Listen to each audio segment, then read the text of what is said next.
박병문화의 상달에 노력하여 국민 앞에 정숙히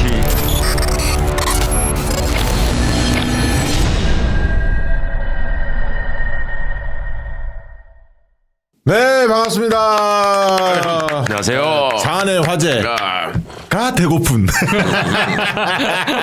네, 정치위와 그때는 우리는 하나도 장안의 화제가 안 되고 장인수 기자가 장안의 화제 역시 아무나 역시 하면 대기자를 모시니까 아무나 하면 되면 되죠 뭐. 그러니까 이제 장인수 기자가 장안의 화제가 되신 건 되게 좋은 일인데 우리 김대남 씨가 장안의 화제가 되는 게 되게 고마운 일이고. 야, 그분은 좀 이름 외우기도 좀 편해요. 김대남. 쉬워. 간단하잖아. 쉬워. 아니 그리고 난 덧붙여서 사람들이 많이 몰라서 너무 안타까우셔서 제가 제 방송에도 소개하고 했는데 그 무용 전공한 사람이 한양 공대 교수 된 거 있어. 장인수 기자. 와, 근데 그것도 진짜 어이없는. 제가 우리 찐 지지자분들한테 그런 일이 있다. 혹시 보셨냐 그랬더니 말이 되냐고 어떻게 그런 일이 있냐고. 그래서 제가 억울해가지고 장인수 기자 저널리스트 좀 제발 보시라고. 이게 처음에 다들 안 믿는데 사실이에요. 왜냐면 교수님들이 제보한 거고 그러니까요. 팩트 체크를 다 했어요. 야, 그리고 그래서 이번 국감 때 좀 이슈가 될 것 같아요. 나는 특정인용으로 그걸 처벌하기 위한 규정을 만들어가지고 나 한 거야. 나 진짜 나는 경악스러웠어요. 세상에. 네, 드디어 이제 저널리스트가 저희 이제 녹화 기준으로 보면 12만을 돌파를 했고 쑥쑥쑥 빠르게 늘고 있습니다. 호랭이 새끼를 키우는 것 같아. 아, 이게 좋아요. 많이 내가 박시영 TV와 한때 50만 누가 되느냐를 거는 무모한 짓을 했는데 이제 자, 오늘 방송 처음 보는 분들도 있을 텐데 저희 방송은 장인수 기자가 진행하는 저널리스트, 그리고 최강욱 의원이 진행하는 최강욱 TV, 그리고 제가 진행하는 박시영 TV 세 개 유튜브 채널이 공동으로 협업해서 진행하는 정통 정치 코너입니다. 많은 분들이 잘 모르는 비화를 중심으로, 그리고 좀 맥락을 짚고 다음 우리 대선이라든가 중요한 어떤 정치적 시점에서 무엇을 우리가 반면교사 삼아야 할지 그런 부분들을 되짚어보는 코너가 바로 정치비와 그때 왜입니다. 지금까지 4탄까지 나왔고요. 오늘은 이제 5탄입니다. 지난 주에 4탄이 바로 2002년 노무현 대통령의 당선 과정을 짚어봤고요. 이번에는 그 과정에서 하다 보니까 야, 이걸 좀 따로 떼놓고 좀 더 들여다보자 해서 마련한 순서인데요. 바로 그 당시에 이 잘 나갔던 노사모와 그 전에 있었던 전대협 학생운동과의 차이가 무엇이었는지, 그리고 그 당시에 진보 진영에서 노무현과 김근태 두 분에 대한 지지가 좀 갈렸는데 왜 갈렸고 두 분의 또 정치사를 좀 비교해 보면 흥미로운 점이 많이 있습니다. 그래서 그것을 짚어보는 시간을 오늘 5탄으로 준비했습니다. 자, 학생운동 얘기 먼저 좀 들어가 봐야 할 것 같은데, 전대협 등등. 뭐 사실 이 이야기는 지금도 이어지고 있습니다. 왜냐하면 전대협 출신 뭐 그 전에 또 학생운동 했던 분들이 여전히 국회의원으로 많이 계시지 않습니까? 민주당이. 엄청 많죠. 거의 최다 계파 같은데요. 운동권을 만약에 하나로 묶는다면 그래도 그럴까? 숫자로 따지면 한 40명 정도 가까이 되죠. 운동권 출신들이. 몰라. 헤아려 본 적은 없지만 숫자로 최다는 아닌 것 같고. 아, 그런가요? 본인들이 생각하는 일종의 세력 개념으로는 여전히 본인들이 최다라고 생각하는 것 같긴 해요. 그래도 제가 볼 때 뭐 이렇게 학생운동 뭐 흔히 말하는 경력을 내세우는 분들 꽤 많은 느낌이 아니, 예를 있어요. 들어서 정청래 의원이 학생운동을 했지만. 아유, 그래도 그거 빼면 섭섭해요. 아니, 그게 섭섭하고 말고의 문제가 아니라 예. 그러니까 국민들 사이에 저건 학생운동 출신, 소위 학생운동 지도자로서 국회에 진입한 사람인데 이렇게 안 받아들여지잖아요. 아마 그 굉장히 섭섭할 거예요. 아, 본인이 섭섭하거나 말거나. 안 유명한 거 맞잖아. 그런 분들 만약에 이렇게 제끼면 많지는 않지만 그런 분들 원래 뿌리가 학생운동, 뭐 청년운동, 뭐 이런 노동운동 이렇게 해서 이 운동을 통해서 학생, 이렇게 흔히 말하는 사회운동을 통해서 들어온 분들이 굉장히 많죠, 사실 민주당에. 많죠. 기자 입장에서는 두 가지예요. 민주당 취재가 잘 되려면 뒤늦게 뭐 어디 뭐 총학생회장이나 뭐 단대학생회장이라도 뭐 좀 이름 있는 대학에서 했거나 호남 사투리 쓰거나. 둘 중에 하나요. 그러니까 최대 계파가 운동권 아니면 이제 저기 호남이다? 전라도 호남 이건데 저처럼 아무것도 없는 기자들은 힘들죠. 그래서. 그러네요. 그럼 운동권이면서 호남 사투리 쓰면 완전 대박이네. 맞다 저거. 기동민, 임종석 뭐 이렇게 가야 되는 거야. 그러네요. 뭐 사실 전대 이전에도 이제 민청학년 세대라든가 그렇죠. 그 70년대 운동했던 분들 그리고 이제 그걸 흔히 그 당시에는 재야 이렇게 불렀잖아요. 이 재야 세력들이 88년 총선 때 대거 이렇게 들어와요. 이해찬 그 박민현. 이해찬 의원 필두에서 들어오고 또 92년, 96년에 순차적으로 아마 92년이 김민서 의원이 아마 92년인가 그럴 거고 96년에 이인영 뭐 이런 사람들 우상호 대거 들어오고 이렇게 단계별로 쭉쭉쭉 들어오고는 2000년, 2004년 이런 식으로 들어와서 민주당에 그러니까 이제 처음에 DJ가 사실은 제야하고 손을 잡은 거였고 그 뒤로 운동권 출신들이 민주당에 많이 들어왔죠. 그러니까 이제 2004년 탄도리 때까지가 많았고 그렇죠. 네, 그때까지가 그 다음부터는 조금 이제 좀 줄어들었고. 네. 근데 이제 그런 운동권 출신으로 정말 국회의원 한번 해보려고 온갖 군데 끼우거리다가 결국 못 해보고 돌아가신 분이 장기표 씨고. 왜냐면 또 전향했고 그 양반은 난 참. 그분이 그렇게 참 인생을 마감하실 줄 몰랐어요. 안타까워. 네, 그렇죠. 그런 분들도 계시는데 뭐 김문수도 있으니까요. 변절자도 많이 있죠. 김문수는 아직 살아 있으니까 또 어떻게 변할지 몰라요. 시류가 바뀌면. 네. 근데 이제 전대협 이야기를 좀 짚어보려고 하는 게 노사모 문화와 전대협 문화를 좀 비교해 보려고 사실은 오늘 그 이야기를 좀 다뤄보려고 했는데 예. 그 당시에 장 기자님은 저 학생운동권 하면 이제 조금 그때 어묵했던 시절보다 조금 이제 느슨해졌잖아요. 그렇죠. 네. 어떤 느낌이 드세요? 아니 이게 이제 대학에 처음 들어갔을 때 저 때는 이제 한총련이 있을 때죠. 네. 5학번이니까 네. 전대협에서 이제 한총련으로 바뀌었는데 처음에 가면 생경하죠. 그들만의 문화, 그렇죠. 그리고 또 젠가라고 하죠. 노래, 예. 뭐 구호. 예. 예, 이게 좀 집회 몇 번 나가서 익숙해지기 전까지는 네.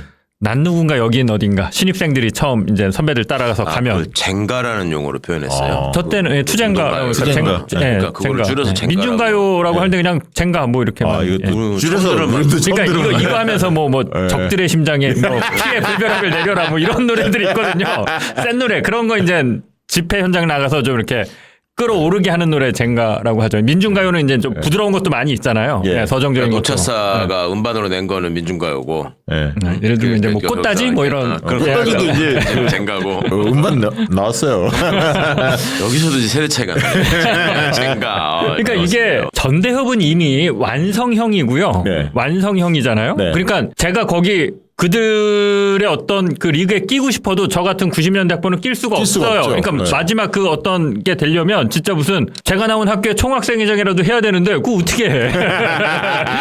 90년대는 단대 학생회장이나 뭐 이런 정도 해갖고는 껴지지도 않고 예. 뭐 근데 이제 노사모는 다르죠. 네. 여기 동아리 가입하는 수준이에요. 그렇죠. 그렇죠. 느끼기. 편하죠. 예, 예. 거부감이 없죠. 그렇죠. 생경함이 없죠. 예, 지금 이제 한총련 출신 간부들이 이제 이재명 대표 돕는 분들이 상당히 많습니다. 지난 대선 때도 그랬고, 그런데 일단 전대협 하면, 많은 분들이 그 50대, 60대들은 뭐 대부분 다 알고 계시는데 40대 후반만 해도 다 알고 계시겠지만 이게 이제 87년에 결성이 됐거든요. 전대협이 전국 대학생 대표자협의회잖아요. 네. 이제 사진들 막 나올 텐데, 전대협 문화의 특징은 그 당시는 요 전에는 전학년이었어요. 전학년. 아, 전학년. 예. 들어봤어요? 전학년? 들어봤어요. 전학년.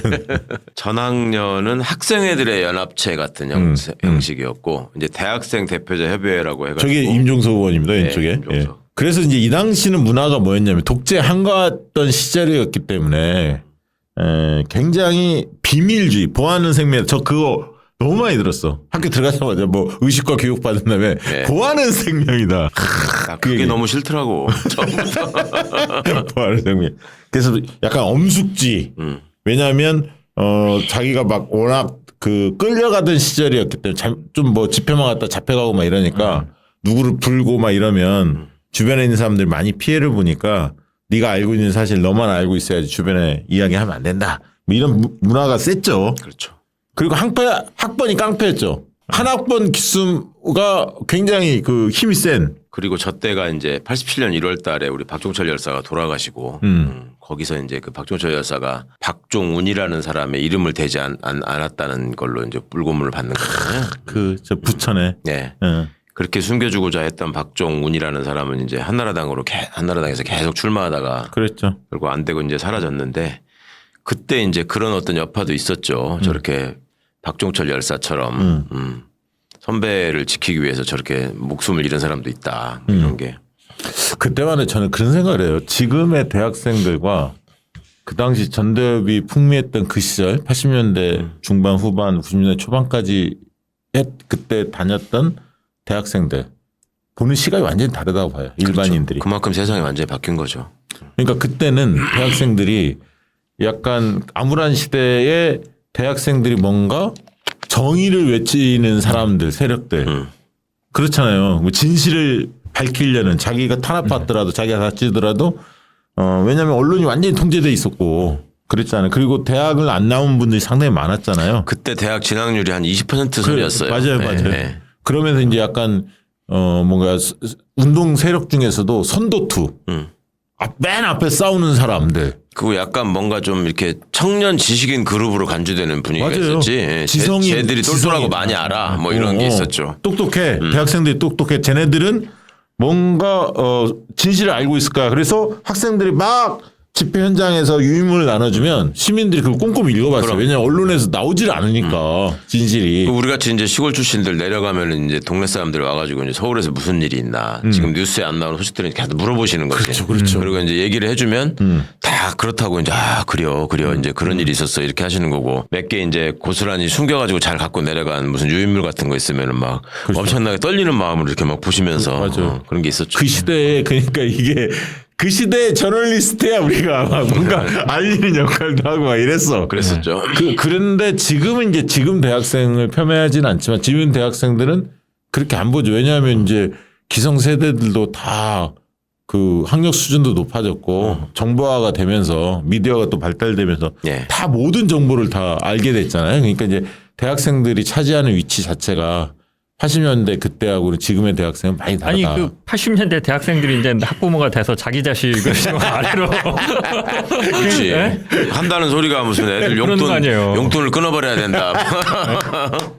1번 찍으면 용돈을 끊어버려야 된다. 이런 소리나 모여서 하고 있고 이렇게 됐으니 그러니까 지금. 그 당시에는 진짜 학생운동이 상당히 힘이 셌죠. 힘이 그리고 세서 또 경제가 성장하는 와중에 있었기 때문에 맞아요. 대학생들이 취업 걱정이 없었다는 것도 되게 커요. 맞아요. 예. 그러니까 세상에 대한 관심이 삼저 호황. 커질 수밖에 없었죠. 예. 그래서 그 당시 학생회장 출신들이 다 정치권에 영입도 됐고요. 예. 뭐 흔히 얘기하는 김민석, 뭐 임종석, 이인영, 우상호 뭐 이런 분들이 됐는데 저게 이제 이인영.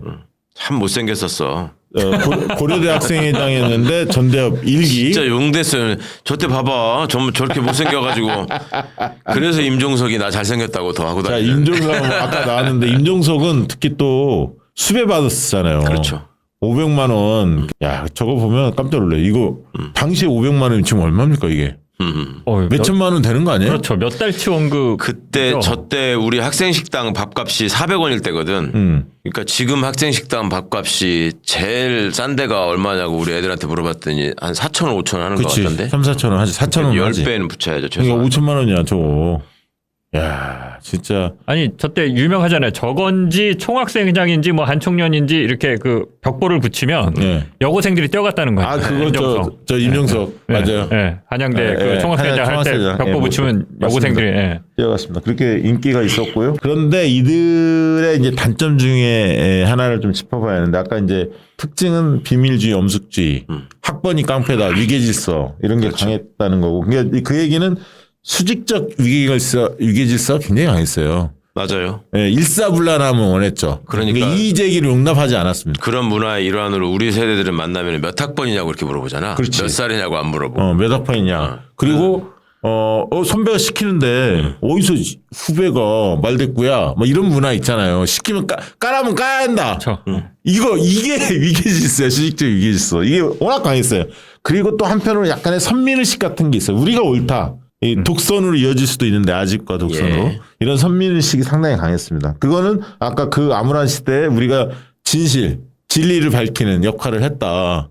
그래서 우리가 정확히 안다. 이런 생각들을 좀 많이 지나치게 가졌죠. 또 까칠했지. 비타협적 투쟁 뭐 어쩌고 하면서 맞아요. 이제 맞아요. 사상 논쟁해야 된다 그러고. 근데 실제로 똑똑하기도 했죠. 왜냐하면 외국의 이제 그 이론들, 예, 사상들을 이제 많이 맞아요. 들여와서 학습하고 그거를 또 이제 어떤 그런 걸로 이제 네. 어떤 하나의 개파가 생기기도 하고. 예. 예. 근데 지나치게 좀 현학적이었지. 당시에 대자보 붙이는 거 보면 네. 안토니오 그람시가 이렇게 말했다 하면서 뭐 써놨는데 과연 이놈이 이걸 이해하고서 쓴 건지.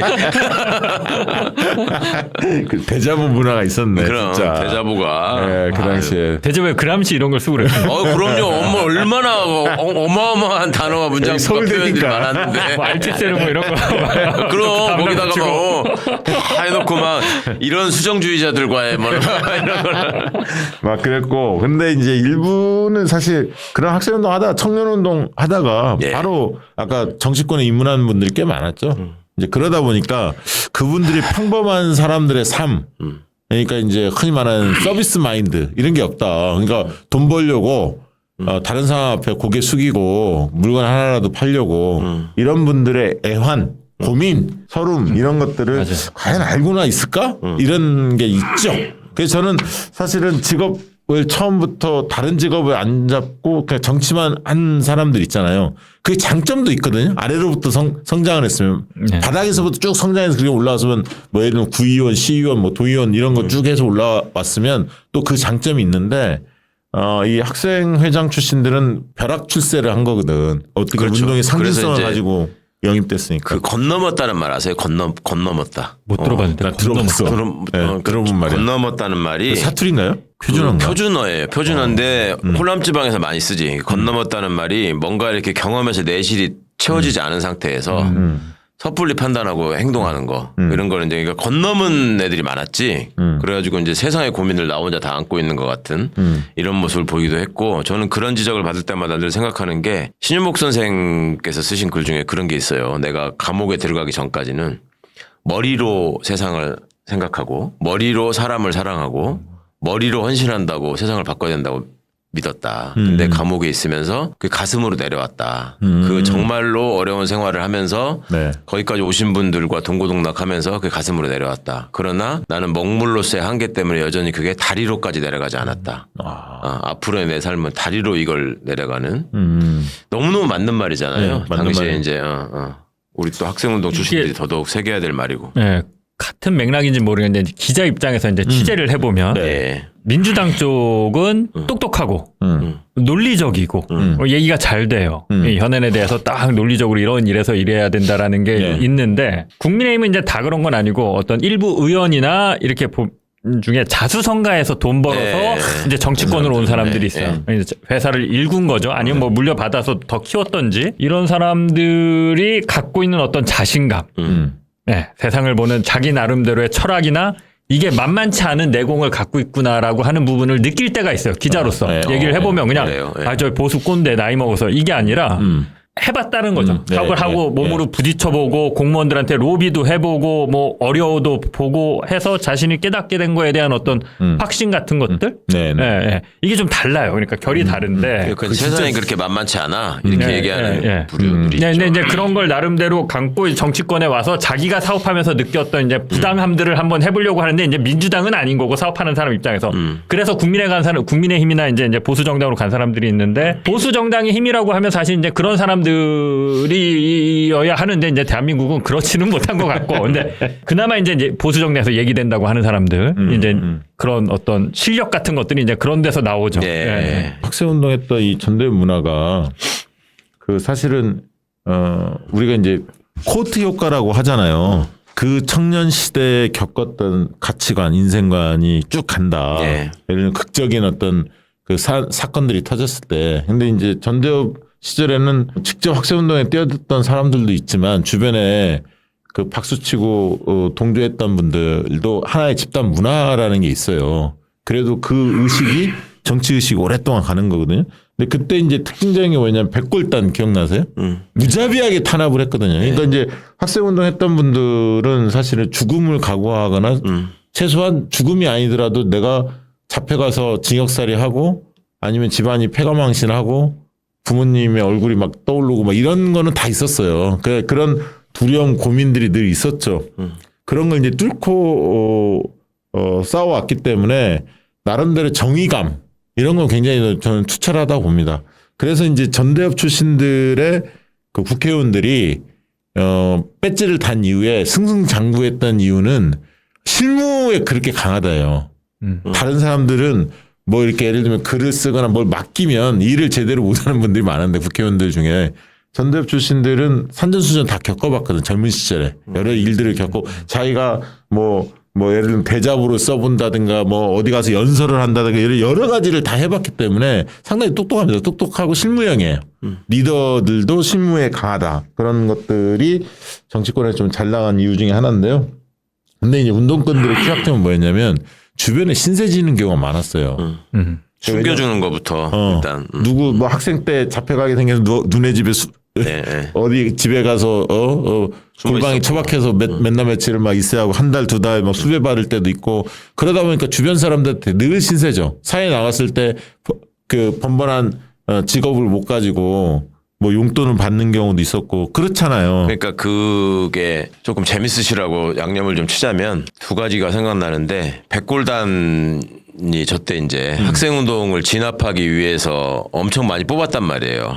그러니까 하급 경찰이지. 근데 제가 그 문재인 정부 초반에 경찰 개혁위원을 하면서 도대체 경찰 중에 왜 이렇게 말도 안 되는 짓거리를 하는 놈들이 이렇게 많냐 수준이. 그랬더니 경찰의 변명이 그때 백골단으로 들어온 사람들이 지금 다 거기 남아가지고 그 문제를 일으키는 경우가 많다는 거야. 자기들이 그런 고백을 하더라고요. 그 또 하나는 아까 이제 숨겨주고 뭐 어쩌는 과정에서 신세지고 뭐 이런 얘기들을 했는데 그때 이제 보면은 뭐 이렇게 선배네 집에 가서 숨거나 또 뭐 친구의 친척집 뭐 이런 데 가서 숨고 그랬거든요. 우리 임종석 선수가 저기 수배당해가지고 막 이렇게 피해 다닐 때 전국의 경찰들이 이제 임종석 잡으면 1개국 특진이야. 그쵸. 그러니까 이제 정말로 이제 혈안이 돼서 찾고 있는데 정읍에 우리 동기가 하나 있어요. 네. 한양대 법대를 나온. 그 친구네 집을 갑자기 어느 날 형사들이 들이닥친 거야. 임종석이 숨겨졌다고. 근데 뭐 없었거든. 얘들이 잘못된 정보를 갖고 들어온 거야.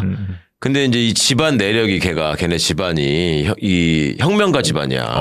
아버님 때부터. 그러니까 어머님도 보통 분이 아니세요. 그러니까 이제 그 사보경찰대 이런 놈들 백골단들 와가지고 막 방에 신발 신고 들어가지고 막 저렇게 하니까 똥침 빗자루를 들고 오셔가지고 너네 지금 뭐 하는 짓거리냐고 이제 막 이제 그러니까 저 임종석이를 빨리 숨겨놓은 걸 저기 얘기해라. 같은 한양대 저기고 동기고 하니까 여기다 숨겨졌다는 제보를 받았다. 그러니까 이 무시건 놈의 새끼들아 임종석이는 자민투고 우리 아들은 민민투여 이 자식들아 막 이래가지고.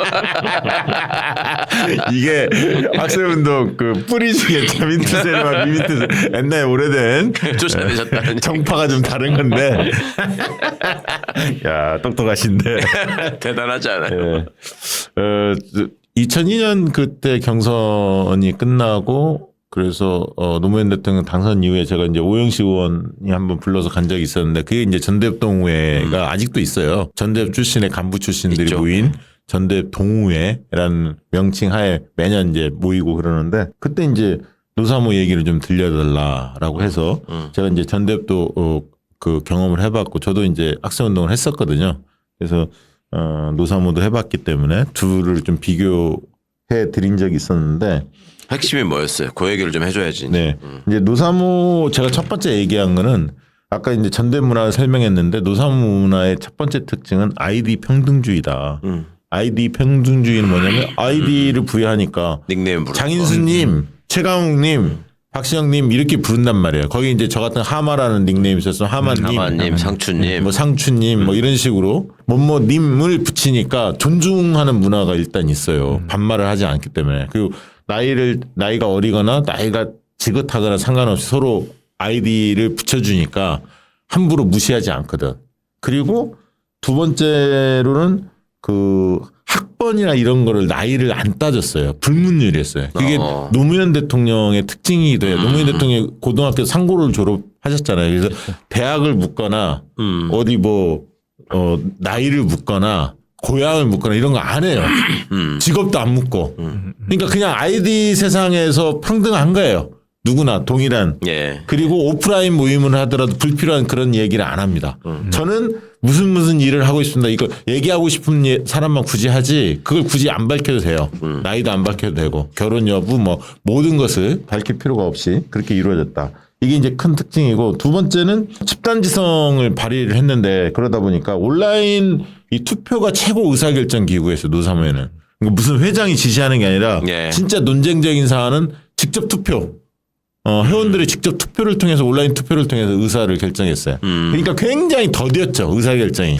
그때도 이렇게 게시판에서 이렇게 분탕질을 하는 과격파가 있었을 거 아니에요. 있었죠. 예, 예. 있었죠. 근데 그게 당시에는 뿌리가 깊어 하여튼. 있는데 잡아봐요. 자기 고집이 센 사람들이 있어요. 당연히 있죠. 네. 있는데 노사모 같은 경우는 뭐였냐면 노사모를 처음 만들 때 노무현이라는 정치인이 유력 대선 주자가 아니었어. 그렇죠. 처음에. 총선에서 네. 떨어졌어. 그러니까 안타까운 마음에 모인 사람들이란 말이야. 그다음에 이제 대선을 준비하는 과정에서도 무슨 이인재처럼 유력 주자가 아니었기 때문에 국민 경선을 치를 때 2002년 3, 4월에 국민 경선 치를 때만 해도 그 숫자가 많지도 않았고 그분들의 문화는 굉장히 좋았어요, 사실은. 예. 그러니까 생각이 다른 건 분명히 있었어요. 지난번에 이야기했듯이 노무현 대통령 대선 도전하는데 열심히 돕자는 그룹과 무슨 소리냐.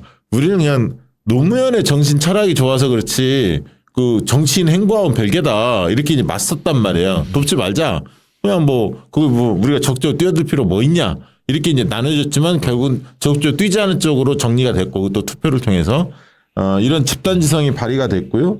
연령대가 다양하고 그다음에 무엇보다도 십시일반 풍토가 자리매김했어요. 어디 모임 나가면 10,000원씩 다 내요. 무조건 10,000원씩 냈습니다. 학생들만 3,000원, 2,000원 깎아주는 학생들 좀 경우는 깎아주고. 조금 하고 나머지는 다 예. 똑같았어요. 돈을 많이 벌건 적게 벌건 우리가 너 돈 많은지도 몰라. 직업을 모르기 때문에. 그러면 뭐였습니까? 오늘은 제가 쏘겠습니다. 이것도. 없어. 예. 그거 하면 이상한 놈으로 봤어. 예, 예. 아니 그렇게 하면 저 희한한 놈인데 폼 잡으려고 하나? 이런 문화가 딱 있는 거예요. 근데 전대협이나 이런 데는 이제 나중에 모여보면 누가 좀 돈을 벌었거나 아니면 선배야. 선배가 다 하지. 내가 낼게. 막 이렇게 하면서 그게 이제 수익적 유계 질서를 계속 유지하는 방안이거든. 예, 근데 그게 없는 거예요. 행사비나 이런 것들도 다 이게 충당을 했고 모아서 돈을. 그래서 흔히 말하는 서울대 출신 학생운동권 출신이 여기서 무대 받고 이런 건 전혀 없어요. 학생운동 했는지 안 했는지도 모르고. 아니, 그러니까 그때 소위 말하는 키보드 워리어나 이 분탕질 하는 분들은 어떻게 처리했어요?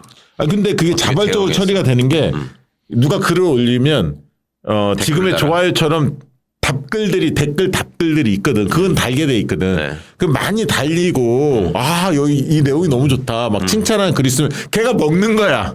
그 의견이. 그 의견이 큰 흐름으로 잡아주는 거죠. 그러니까 흐름이 잡히면 그분들이 더 이상 떠들지 못하고 그냥 조용히. 그 소수 의견으로 가는 거고.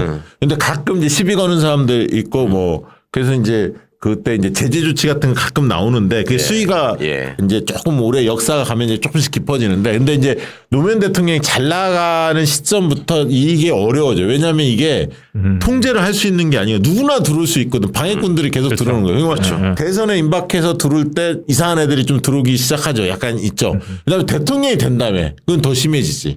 이게 이제 아이디를 회원 가입에 대한 어떤 조건이 있는 게 아니기 때문에 개방형이기 때문에 갖고 있는 취약점 분명히 있어요. 그러니까 좋아하는 정치인이 유력 주자가 됐을 때 아니면 예. 대통령이 됐을 때는 또 다른 방안을 고민할 수밖에 없는 그게 이제 교훈을 얻었던 거죠. 이번 노사모 과거의 노사모 사례를 보면서 그래서 이 조직은 특징적인 게 뭐냐면 캠프에 말을 잘 안 들었어요. 캠프가 막 시킨다고 우리가 움직이는 조직이 아니야. 그러니까 캠프도 답답했지. 캠프는 자기네 외곽 조직으로 활용하고 싶은데. 그렇지. 예.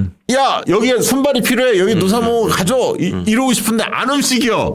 왜 노사모는 의사결정이 다 되거든. 한 번은 인천에서 인천 경선 막 하는데 서가번 의원이 전화 왔어요. 네. 저한테.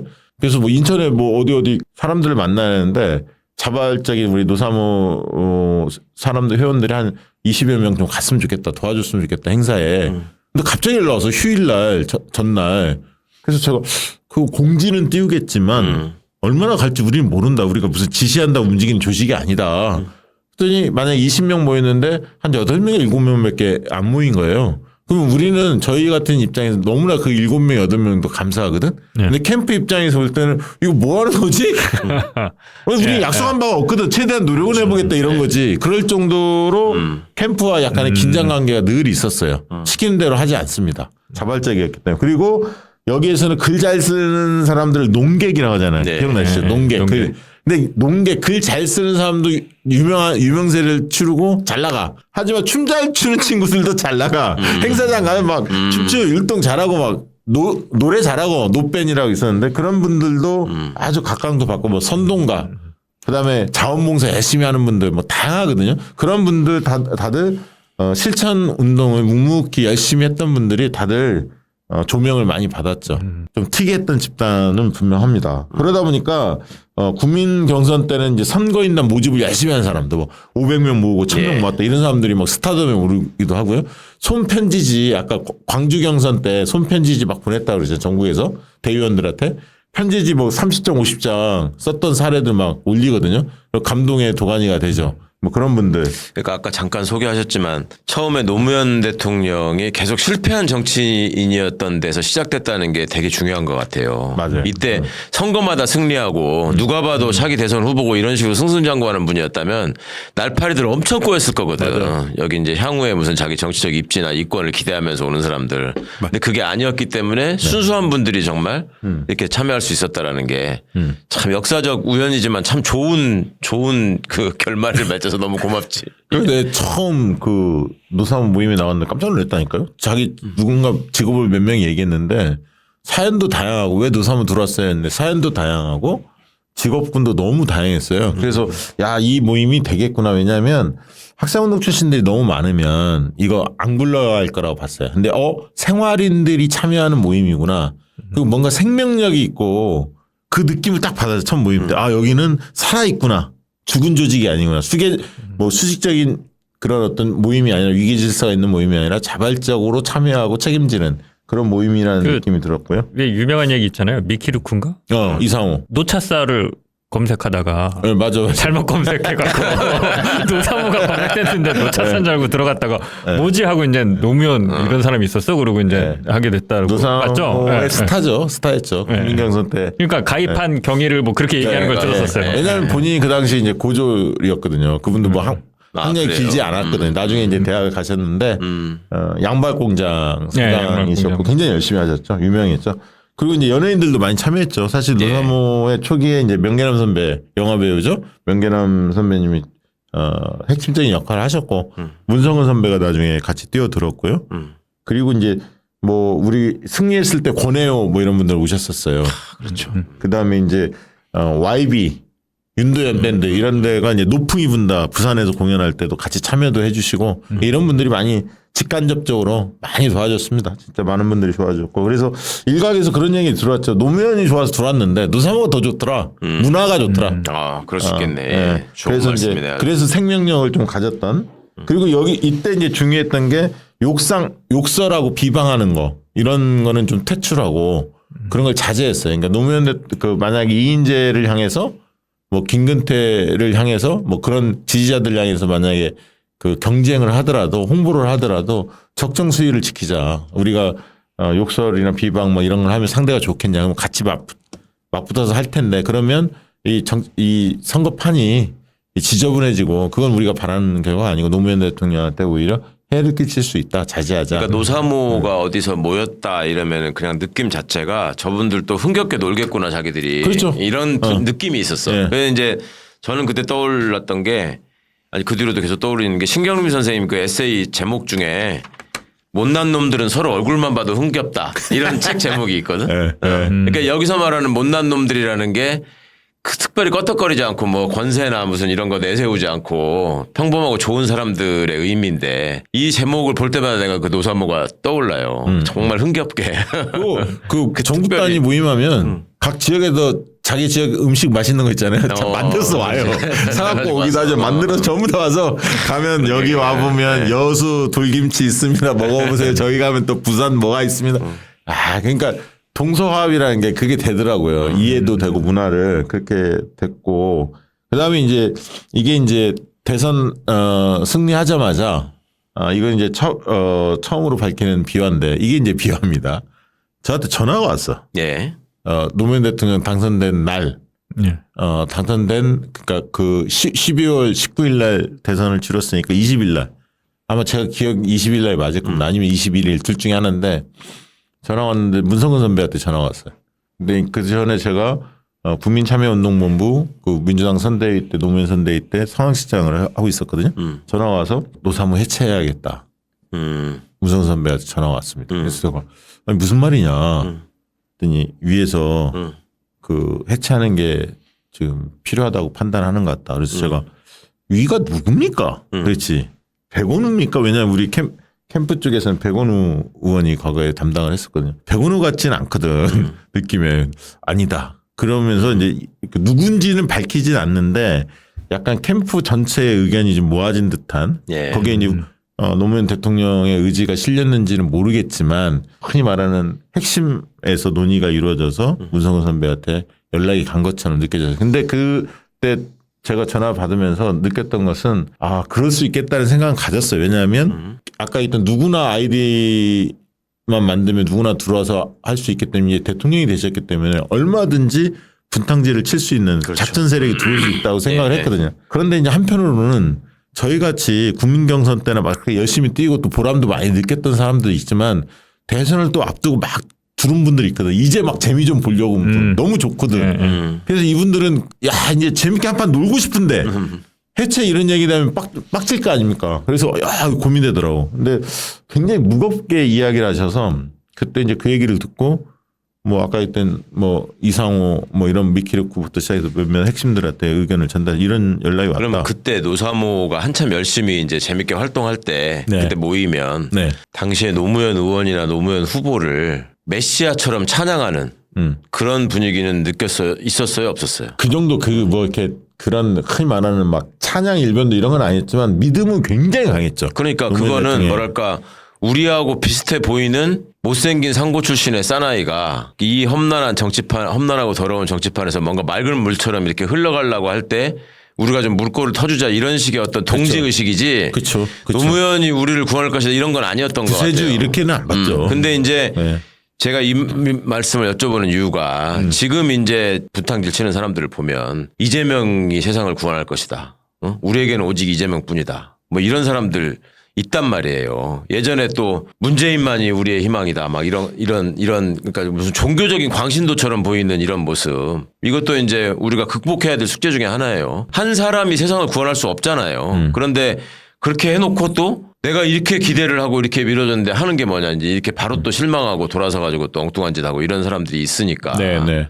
그런 점에 대한 어떤 반성적인 성찰이 좀 필요할 것 같다. 그런 점에서는 노무현, 이재명 두 분 다 그런 얘기를 하죠. 도구로 써달라 개혁에. 그렇죠. 그 말씀 하잖아요. 나를 네. 내가 목표가 아니라 그렇죠. 나를 도구로 삼아 우리 사회가 진일보하는데 나갈 수 있도록 해달라. 그게 그분들의 진심이고 그렇게 해야지 또 세상이 발전한다고 믿는 사람들이거든. 근데 이제 이런 역사적인 맥락이나 상황이나 이런 것들을 잘 이렇게 숙지하지 않은 상태에서 이것도 이제 건넘는 거지. 그냥 그렇죠. 와가지고 막 이 네. 사람만이 유일한 우리의 저거고 그런 근데 걸 이제 좀 아까 그 얘기 마저 하면 이제 해체 논쟁이 그래서 벌어졌고 노사모가 그때 좀 안타까운 일은 너무 빨리 그게 논쟁을 붙이다 보니까 충분히 공유되지가 못했어요. 그러니까 만약에 이게 박물관처럼 5년 동안 쉬고 노무현 대통령 임기 중에는 쉬었다가 다시 이걸 타임캡슐처럼 묻어놨다가 5년 뒤에 복원하자 뭐 이런 여러 가지 아이디어는 나왔는데 그래서 결국은 해체가 되지 않았어요. 존속이 됐고요. 투표에서. 네. 그러면서 이제 해체를 주장했던 좀 국민경선 때 적극적으로 뛰었던 사람들이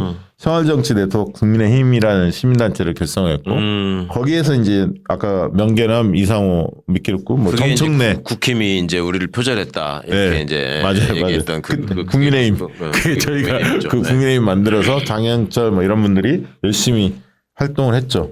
그래서 이 과정을 이제 한번 좀 짚어본 거고요. 그래서 노사모 문화를 우리가 한번 짚어보자 했던 이유는 지금 이제 이재명 대표 위에서 열심히 뛰는 분들이 많이 계시는데 물론 그때와 지금의 정치 상황은 약간 다릅니다.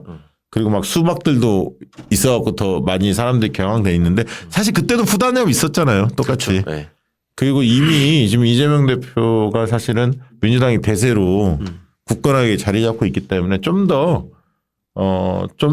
이렇게 이재명의 정신 철학, 정치 노선을 많은 분들한테 포지티브하게 알릴 수 있는 방안이 뭘지 좀 더 고민해봐야 지금 무슨 좋을 것 뭐 같아요. 새미래 민주당? 이게 네. 이제 옛날로 치면은 후단협의 후예 같은 그렇죠, 그런 그렇죠. 느낌이 있죠. 예. 구성원도 그렇고 맞아, 이미지도 그렇고. 네. 참, 골 때려요. 그리고 이제 그 당시에 쟁점이 뭐냐면 김근태가 아닌 왜 노무현한테 쏠렸냐. 예. 재하의 대부, 음. 민주화의 상징, 운동권의 대부 하면 김근태였잖아요, 사실. 예. 근데 김근태가 아닌 노무현한테 흔히 말하는 386 세대들이 열광했던 이유가 뭐였냐. 요걸 한번 더 짚어볼 필요가 있어요. 두 분의 관계가 동지였지만 이 스타일이 완전히 달라. 기자들은 어떻게 보시나요? 김근태와 노무현과 김근태 하면? 아니 저는 이제 대중적인 걸 봤을 때 네. 기자로서 훌륭한 사람이라는 거 알죠. 네. 아, 훌륭하죠. 예. 네. 예. 그 밑에 이제 흔히 얘기하는 이제 GT계라는 의원들 기자들이 취재할 때 다들 점잖고 괜찮죠. 근데 대중 정치는 그걸로 하는 건 아닌 것 같아요. 그거야, 그거. 네. 잘 대중 보셨어. 정치는 잘 보셨어. 카리스마가 없는 거지. 그러니까 김근태 의원이 이 노무현 대통령이 볼 때 좀 답답했을 것 같아. 이게 타이밍을 잡는 거 있잖아요. 정치적 수읽기라고 하잖아요. 바둑에서 수읽기. 이 정치적 타이밍 이런 부분에 대한 뜸을 많이 들이시거든. 김근태 의원은. 솔직히 좀 더 얘기하자면 이제 먹물의 한계가 있죠. 그러니까 김근태 의원은 경기고와 서울대 경제학과를 나오신 분이고. 그렇지. 엘리트죠, 사실. 그리고 이제 운동권 내에서도 계속 어찌 보면은 정점에 있었던 분이죠. 그러니까 김근태 의원, 김근태 장관님의 입장에서 본인도 이제 민주주의에 대한 확고한 신념과 어떤 행동 뭐 이런 것들을 해오신 분이지만 일종의 이제 족보로 따지자면 나는 민주화 운동의 직계고 그렇죠. 노무현은 굴러온 돌이자 반계다. 맞아요. 네. 이런 식의 인식이 있으셨던 것 같아요. 그러니까 두 분이 계속 이렇게 섞이지를 못하고 그러다가 이제 유명한 발언이 계급장 띄고 뭐 얘기하자 이런 소리가 사실은 그런 발상 자체가 그런 데서 비롯되는 거죠. 그때 그러니까 지금 같으면 상상을 못하지. 대통령 앞에 두고 장관이 보건복지부 장관이 계급장 떼고 붙자 분양원가 공개 논란 그런 문화를 어쨌든 허용했다는 것 자체도 그럼요. 대단한 거예요. 지금 뭐 국민의힘 이런 데서 있을 수 있는 문화예요. 대통령 보고 장관이 계급장 떼고 한번 붙읍시다.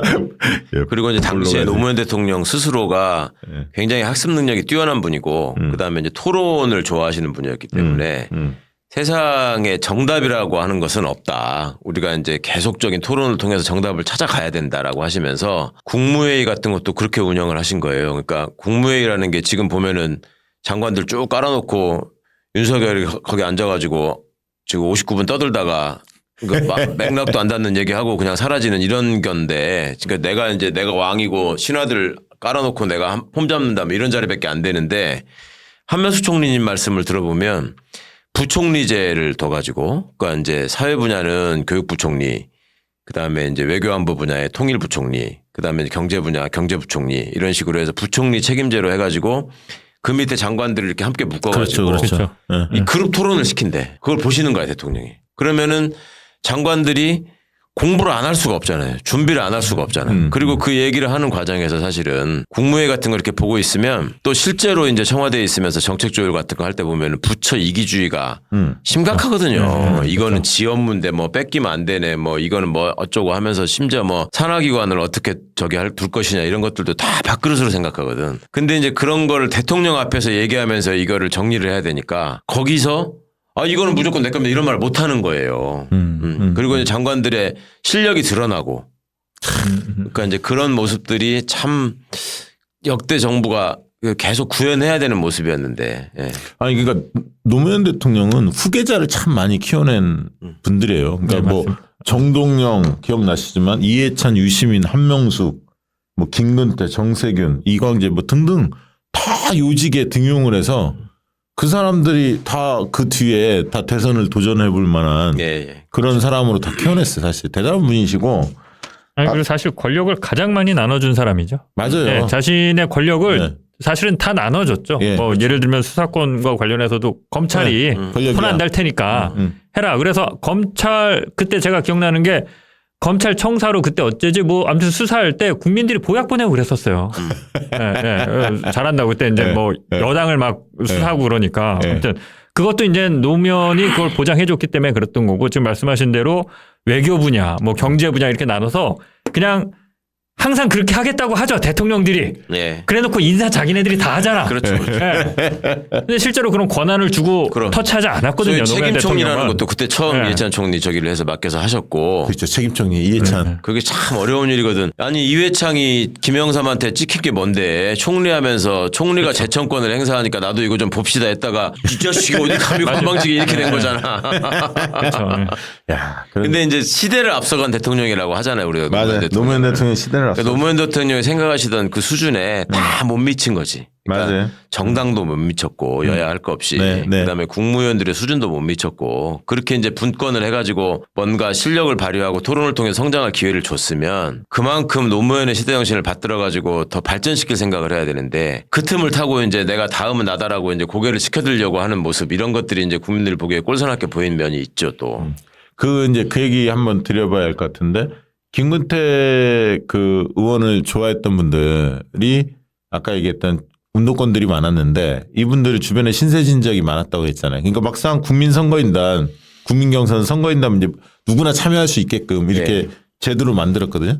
그러면 선거인단 신청서를 받아와야 하는데 노사모 사람들 막 100장, 200장 금방금방 받아오는 거예요. 왜냐하면 이분들은 그동안 신세를 한 번도 안 줬어 주변에 정치 관련해서. 그러니까 야 너 노무현 좋아하지? 뭐 호감도 높으니까 노무현 대통령이. 그럼 이거 하나 써줘. 내가 너한테 처음 부탁하는 일 있잖아. 그러면 막 써주는 거야. 근데 김근태 그 의원을 좋아하는 분들은 주변에 신세진자가 많은 거야. 이게 확산 속도가 느려. 그래서 그 차이가 굉장히 컸고요. 그 온라인 캠페인을 노사모가 주도했다는 게 어떻게 보면 앞서갈 수밖에 없었다. 그렇죠. 시대적인 흐름을 일종의 선도하는 꼴이 돼버렸죠. 김근태 의원 쪽은 이제 오프라인 느낌이었고 여기는 이제 온라인이었기 때문에 시대를 이렇게 김근태 의원 세대는 이제 문건 만들어가지고 등사해서 이렇게 돌려보는 이런 거니까. 자 그런 게 있었고 노짱이라는 애칭이 그때 떴죠. 그렇죠. 아 노무현 대통령을 노짱이라고 불렀던. 그리고 우리 대장이라고 표현했죠. 또. 대장. 대통령이 됐을 때도. 예. 그리고 그 얘기는 아직 검증은 덜 됐습니다. DJ가 노무현 대통령 굉장히 후계자로 점 찍은 거 아니냐. 저희는 좀 그렇게 분석을 했었어요. 왜냐하면 DJ가 일찍 해수부 장관에 임명도 했지만 또 한 가지는 국민경선이 벌어질 때 국민경선 제도가 이제 도입이 됐고요. 그게 이제 사실은 그거 없었으면 이인재가 무조건 먹는 그렇죠. 부정이었는데 네. 두 번째는 동교동이 이인재 세게 밀었는데 손 떼라. 이게 청와대 지시에 당시 내려왔다는 얘기들이 많이 퍼졌었거든요.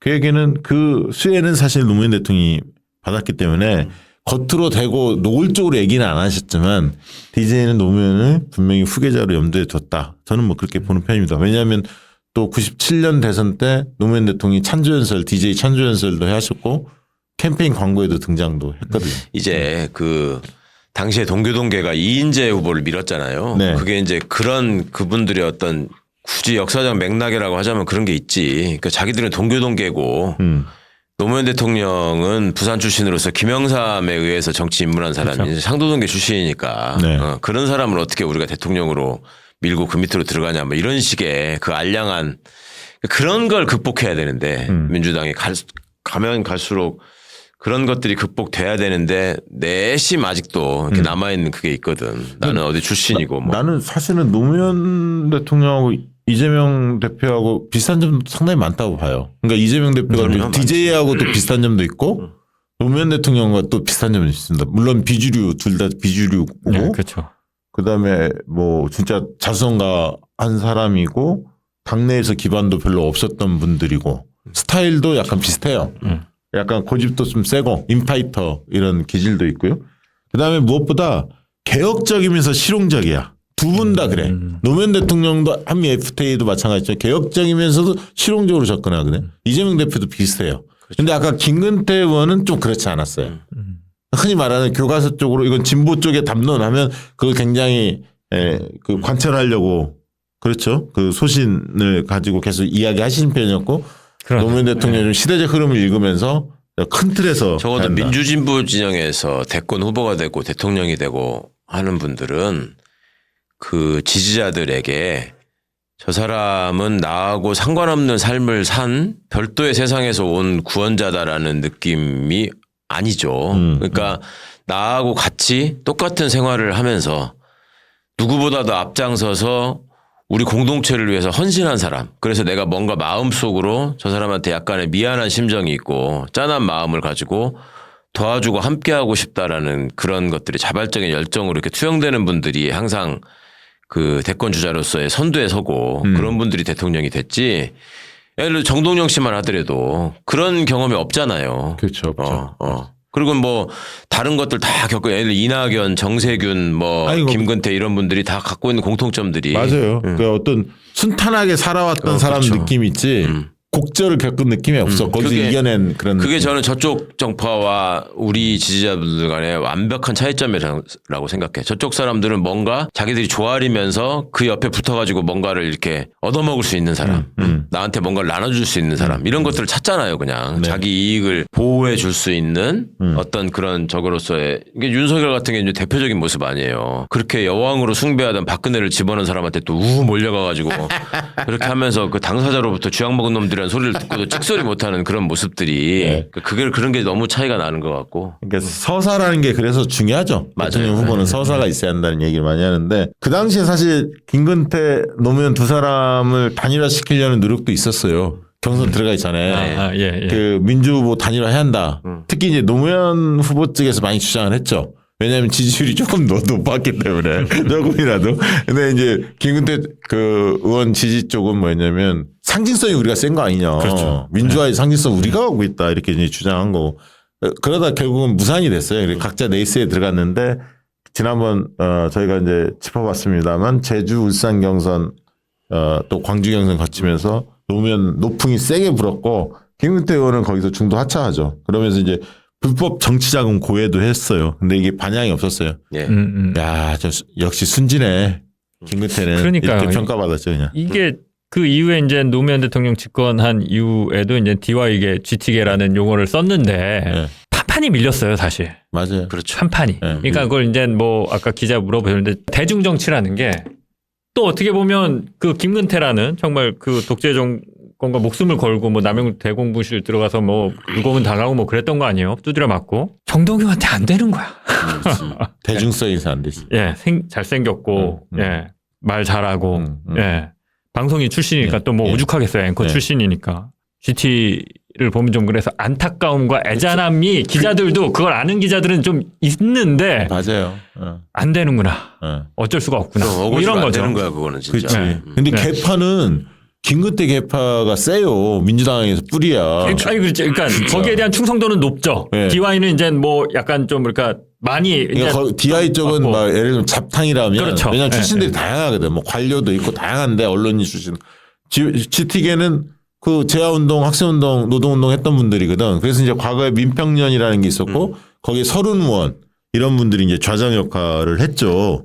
그리고 지금도 민평년은 있죠. 있죠. 그리고 있고. 이제 상대적으로 보면은 또 이렇게 품성 면에서 좋은 사람들이 많아요. 예. 그리고 그 서른 선배를 필두로 해서 저기 소병훈 막 이런 분들 네, 다 그 멤버들이거든. 그 뒤에 이 민평년이 사실은 또 우원식 이인영으로 크게 갈려요. 두 분이 그 윗세대 바로 밑에 우원식 지금 국회의장이 이인영 의원보다 나이가 훨씬 많긴 하지만 우원식, 이인영 또 나눠지고 그다음에 뭐 유은혜, 기동민 뭐 이런 사람들이 다 GT 멤버라고 볼 수가 있죠.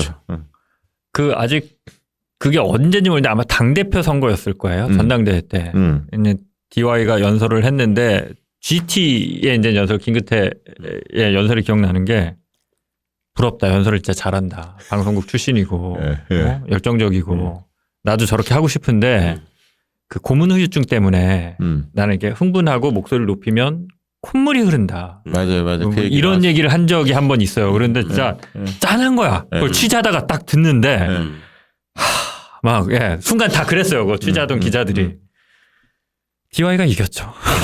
그러니까 그게 참 맞아요. 이게 박원순 시장하고도 좀 비슷한 면이 있지. 뭔가 예, 열심히 이미지가, 하고 순수하고 좋은 분 같은데 대중 앞에 나가가지고 이렇게 말하면서 뭘 이렇게 하는 걸 보면은 그냥 지루해 좀 보면. 그러니까 열심히 그런 게 있지. 살고 그만큼 많이 희생하고 한 것과 이게 이제 일치하지 않는 거죠. 이 정치적인 성공은. 그런 거 보면 그 뒤에 2007년 대선에 결국은 그 유시민, 이해찬, 한명숙 네네. 그다음에 정동영, 뭐 손학규 뭐 이런 사람들이 뛰어들었지만 그 당시에 김근태 선배가 없었죠? 있었나요? 기억이 잘 안 날 정도로. 그러니까 2007년 대선에서는 많이 그쵸. 위축이 됐고 그때 이제 정동영이 결국 먹었습니다만 그때 이제 유시민 장관이 굉장히 이제 많은 사람들한테 스포트라이트를 받았어요. 왜냐하면 거의 노무현 정권 후반부에는 황태자는 유시민이었어요. 사실 그 중간 정도는 이해찬이었다면 뒤는 유시민 이렇게 노무현 대통령이 그만큼 신뢰했던 장관이 보건복지부 장관 유시민. 제가 유시민 보건복지부 장관에 대해서 딱 기억이 하나 남는 거는 네. 그 당시에 한나라당이었나요? 한나라당 의원들이 유시민 장관을 되게 싫어하잖아요. 예, 빽바지 입고 나왔잖아. 인정하는 게 하나 있었어요. 보건복지부 장관이 되고 나서. 유시민 장관은 그냥 구체적인 현안으로 들어가면 정치인 장관들은 크게 대충, 이제 그렇죠. 예, 대충 크게 이제 그 어떤 방향성을 얘기하고 구체적인 정책으로 들어가면 빠지고 실국장들이 나와서 설명을 해요. 네. 유시민 장관은 처음부터 끝까지 자기가 다 설명했어요. 업무를 꿰뚫고 있는 거죠. 예. 그러니까 보좌관들이 의원들한테 공격하라고 다 의원들한테 주잖아요. 그래갖고 이거 뭐냐 정책적으로 보건복지 또 얼마나 많은 정책이 있고 있어요. 근데 유시민 장관은 한 번도 강론으로 들어가도 실국장들 나오라고 그래갖고 이걸 시키질 않았어요. 자기가 다 대답했어요. 그래갖고 그거를 40대에서 40대. 네. 맞아요. 한나라당 의원이 칭찬하는 걸 제가 취재하다 들어왔고 야 유시민을 한나라당 의원 칭찬하네 이랬던 기억이 나요. 네. 그러니까 인물들이 많았죠 그때. 그런 진짜. 것들이 네. 국민들 눈에 띈 거죠. 그러니까 지금 제가 찾아보니까 2007년 경선에 후보 등록을 한 분들이 네. 정동영, 손학규, 이해찬, 한명숙, 유시민, 천정배, 신기남, 추미애, 김두관 그러니까 김근태가 없었다니까. 있었어. 참 그리고 기억나는 게 이 안희정이에요, 사실은. 네. 그러니까 이광재 전 의원 같은 경우는 그 당시에 사실 청와대 이 흔히 말하는 처음에 청와대 집권을 하면 인사를 하잖아요. 비서실장 누구고 뭐 수석 누구고 비서관 누구고 이 첫 그림을 그렇죠. 이광재 팀이 그렸거든요. 그러면서 제가 듣기로는 이광재, 문재인 쪽 그 부산팀하고 상의하면서 이호철 이렇게 하면서 이제 그릴 텐데 주로 이제 기획을 원래 이광재 전 의원이 기획력이 뛰어나기 때문에 그런 걸 이제 도맡아서 많이 하셨는데 그래서 이광재 의원은 상당히 잘 나갔죠. 국정상황실장 맡으면서 청와대 초기에 핵심 역할을 했죠. 나중에 이제 문제가 됐습니다만 그러나 안희정 전 지사의 경우에는 그때 이제 차떼기 사건이 터지면서 그 민주당 쪽은 그럼 뭐냐 이렇게 하면서 민주당 쪽도 수사가 들어갔잖아요. 그러면서 이제 불법 자금 혐의로 이제 감옥에 갔지. 감옥에 갔죠. 장수천 사건 어쩌고 하면서. 그렇죠. 그러니까 지금하고 비교하자면은 윤석열이가 대통령 돼가지고 민주당 턴다고 수사를 했는데 자기 것도 좀 저기를 해야 된다라고 해가지고 한동훈이가 감옥 간 거야. 그렇지. 그런 케이스지. 한동훈 정도 위치가 됐었지. 그래서 안희정이라는 사람에 대해서는 사실 이제 그런 얘기가 돌았어요. 뭐냐면 야 역시 선거는 조직보다는 조직 쪽 뭐 총무 뭐 돈 관리하고 막 조직 이런 거보다는 기획하는 게 좋아. 이광재는 괜찮잖아. 그 당시만 그 얘기 있었거든. 그렇지. 굳은 일 안 하고. 굳은 일이란 거는 안희정. 그러니까 주로 비평 거는 그 얘기 돌았는데 안희정 전 지사가 이제 불법 자금 혐의로 그렇게 되다 보니까 좀 동정 여론 같은 게 꽤 있었어요. 많았죠. 네. 그래서 이제 그 당시에 안희정 그 누구죠? 강금원 회장님. 그래서 의리의 사나이 뭐 네. 강금원 회장에 대한 얘기도 많이 저만 나왔고. 해도 이광재, 안희정 두 분을 개인적으로 전혀 몰랐던 사람인데 그때 이제 느낌이나 이미지로 안희정이 더 좋은 사람이다. 사람들이 그런 대충 생각이 그렇게 있었지. 느낀 거야. 네. 따뜻한 사람 아니죠. 그렇지. 왠지 그런 느낌. 좀 안 됐는데 언젠가는 힘이 되어주고 싶다. 이런 마음가짐이 약간 있었어요. 예. 그러다가 안희정 지사가 2007년 대선 치고 나서 친노는 패족이 됐다. 이런 표현을 써요. 그러면서 자숙하고 반성해야 한다. 하면서 안희정의 주가가 좀 더 올라갔지. 사실 대중적으로는. 그러나 이제 노무현 대통령 서거 거치면서 결국은 안희정, 이광재 다 도지사가 된 거예요. 부활을 한 거지. 친노가. 그렇게 부활을 했는데 대략 쭉 한번 살펴봤습니다. 네. 전대문 문화, 노사모 문화와의 차이, 그 왜 김근태가 아닌 노무현을 선택했을까? 당시에 이제 개혁 지지자들이 그것까지 좀 한번 짚어봤는데 지금 시기에 우리가 조금 되새겨 봐야 할 점은 뭘까요? 이 당시에 그 정치 흐름, 문화와 관련해서.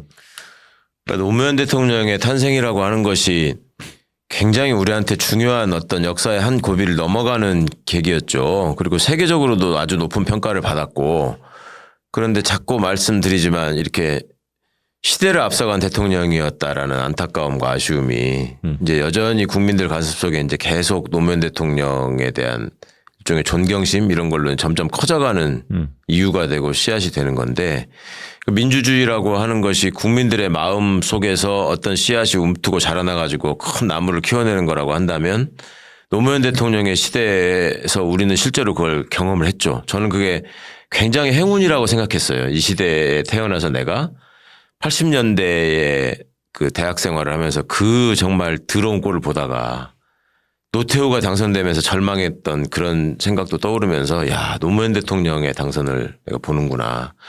그런데 한편으로는 또 그렇게 정말 우리가 생각하지도 못했던 여러 민주화의 결실들이 노무현의 시대에 꽃을 피우겠구나라는 기대가 이제 너무 크다 보니까 실망도 너무 성급하게 했다. 그러니까 이제 노무현이 어떻게 대통령이 됐는데 우리가 이거밖에 안 됐어. 어? 그렇게 그동안에 얘기했던 것 중에 확실히 뿌리를 뽑아가지고 소위 구시대를 마무리 지은 게 뭐가 있어. 뭐 이런 식의 실망. 그거를 저부터도 많이 했거든. 응? 김경수 만나가지고 맨날 야, 이 새끼 하는 일이 뭐 있어. 나 막 이러고 그랬었는데 그게 참 많이 반성이 돼요. 그래서 늘 제가 이렇게 되뇌이는 말이 정의는 겨우겨우 승리하고 진실은 가까스로 밝혀진다라는 말을 계속 새겨야 되겠다라는 거를 늘 좀 인식을 하거든요. 그리고 정치에 어설프게 정치권에 진입을 해가지고 국회의원을 합치고 이렇게 있을 때 어떤 순간순간에 닥치는 황당한 상황들이나 그 이상한 일을 겪을 때마다 항상 노무현 대통령이 떠올랐고 그때마다 이분은 그때 어땠을까라는 생각을 하고 과거에 때 노무현 대통령의 연설이나 이런 것들을 이렇게 한번 찾아보고 하면서 이 굉장히 무릎을 치는 경우가 많았었어요. 이분이 이 말을 했을 때 이런 심정이었겠구나. 나는 왜 그때 그걸 몰랐을까.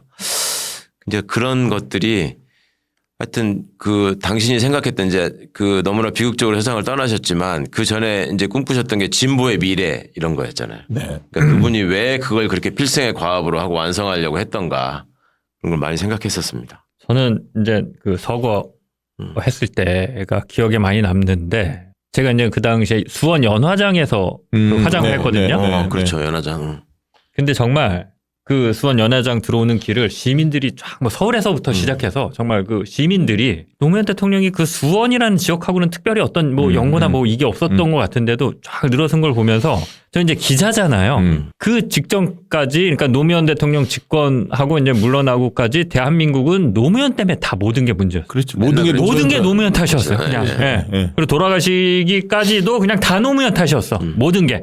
뭐 안 되면 노무현 탓. 그냥 기자들은 뭐 문제가 발생해서 노무현 탓이었어요. 그냥 기사가. 그러면 지지율이 많이 떨어지고 모두가 다 노무현을 미워하고 등 돌린 것 같았는데 정말 그 많은 시민들이 아무도 저는 그럴 거라고 생각을 못 했는데 다 나와서 울고 있는 거예요. 그 차량이 지나가는데. 근데 저는 뭐 기사를 쓰고 리포트는 했지만 그건 관심 없고 그 시민들을 되게 이게 뭘까? 이게 뭘까? 그러니까 아무리 기자들이 그 조작을 하려고 하더라도 뚫고 들어가서 어떤 안 좋은 이미지를 심어주려고 하더라도 그걸 바꿀 수 없는 뭔가를 심어준 정치인이 아니었나 가슴속에. 그게 뭘까? 뭔지는 진짜 저도 아직까지도 잘 모르겠어요. 알 것 같은 부분도 있고 정말 이렇게 나온 시민들 보면 저 사람은 평소에 뭐 정치에 관심 없을 것 같은데 그 많은 사람들이 다 그렇게 나와서 울고 기다리고 떠나보내고 했던 것들 그게 참 기억에 남고요. 그런 정치인을 대한민국이 다시 가져볼 수 있을까? 네. 이런 생각도 좀 들고 그 마지막으로 이거는 조금 뭐 농담일 수도 있는데 전대협 얘기를 했잖아요. 네. 제가 90년대 학번 아닙니까? 딱 10년 아래. 이 80년대 학번들은 30대부터 시작해서 지금까지도 해먹고 맞아요. 있어. 그 자리에서. 그게 문제야. 후배들 키우지 못한 거야. 90년대 학번들은 지금까지도 딱깔이야. 그때부터도 그러니까 그 얘기 나와요. 의원들은 30대부터 지금까지 의원이고요. 네. 90년대는 그때부터 보좌관, 비서관 보좌관에서 지금도 비서관 보좌관이야. 조사업계도, 여론조사업계도 87학번, 88학번들이 거의 다 잡았었어요. 30대 때, 중반 때. 그래서 20몇 년을 쳐먹어. 다 사장, 뭐 이사. 그래서 그걸 이제 욕도 많이 하는데 저는 어떤 걸 생각하냐면 사실 공짜가 어디 있어요. 아니 나는 나이가 먹었으니까 80년대 학번이 나이가 먹고 나는 해만큼 했으니까 주고 그래 장인수 네가 90년대 학번이니까 내 거 네가 먹어 이런 게 있어요. 이거는 투쟁이라고 저는 보거든요. 90년대 학번이 투쟁해서 스스로 자라서 싸워서 쟁취해야 되는 거예요. 그렇죠. 세상 살이가 뭐 그런 거 없어요. 살아보니까.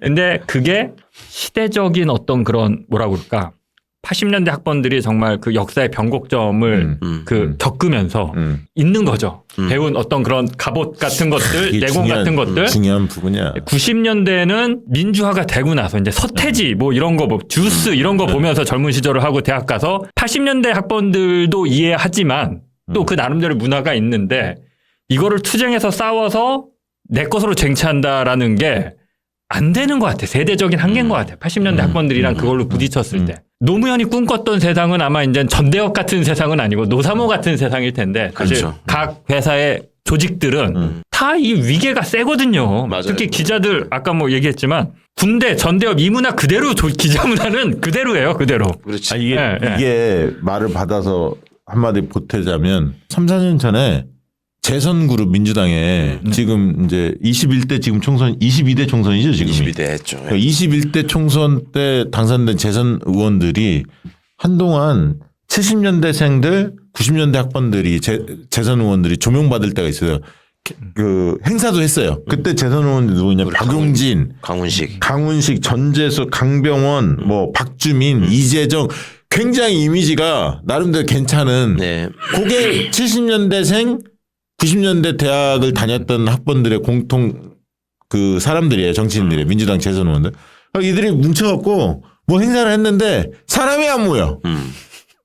그리고 중요한 거 자기들끼리 그러면 연배 차이가 별로 안 나기 때문에 뭉쳐갖고 뭔가 아까 얘기했던 그 386 지금 이제 586 돼 있죠.